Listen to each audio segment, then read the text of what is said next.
Movies surely change the way we look at things because of the varied opinions we get from the people who are involved in it. To be more precise, we could say that the opinion of an individual is only limited to the writer or the director of that particular film. Well, with this we are getting on the topic that What I Care A Lot movie went with the message to the audience. The story of this film is set somewhat unique because basically it involves a different set of making or earning money. The lady in the film makes money for her living by kidnapping old ladies and then selling off their assets that fetch her huge money. But towards the end of the film, what the audience expected didn't happen and things turned on something different. Towards the last scene of the movie, when the last phase of kidnapping happens, when the director of I Care A Lot almost make you realize what Marla was doing was absolutely wrong in terms of ethics and also in terms of law, but the movie takes an absurd turn there and these things start justifying, and then the story ends in another way out in the film. The audience wanted or thought of a different approach to the Netflix film I Care A Lot. The thing that morals and values are always below when things are resting on money or capital is exactly shown in the film, but instead it's not wrong if you see the real world around you. In the general work of Marla of kidnapping old ladies in order to make her living, the thing she usually does, but this time she gets in with the wrong lady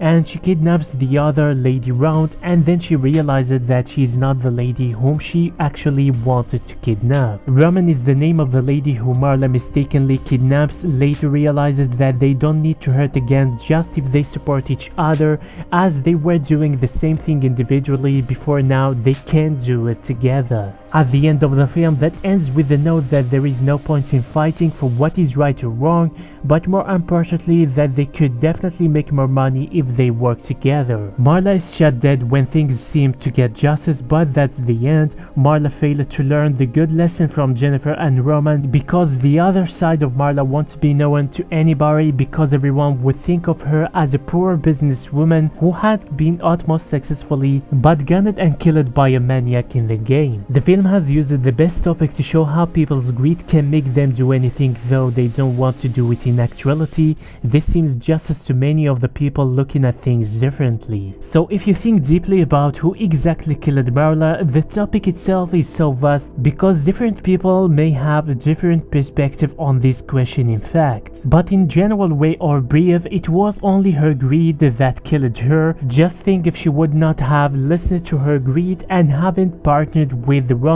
then everything would be so fine. The director of the film has made complete justification to each role and indeed to every scene in the film. It makes you wonder why it's so and why isn't so. You try to imply these things to your own life itself. If you think movies don't influence one's way of thinking, then you should certainly watch this I Care A Lot, and there you should also question the last question. The final message of the film that gives is that in the world there is nothing more important than money, leave alone the relationship, commitments, or any of the morals that you know since childhood. This is everything for this video. Don't forget to let me know about your thoughts in the comments below and what you think about this movie and this ending. If you're still watching the video, make sure you stay tuned to the channel on my social media for more updates and daily news related to movies and series. This is Screen Rank, and I hope I will see you in the next video.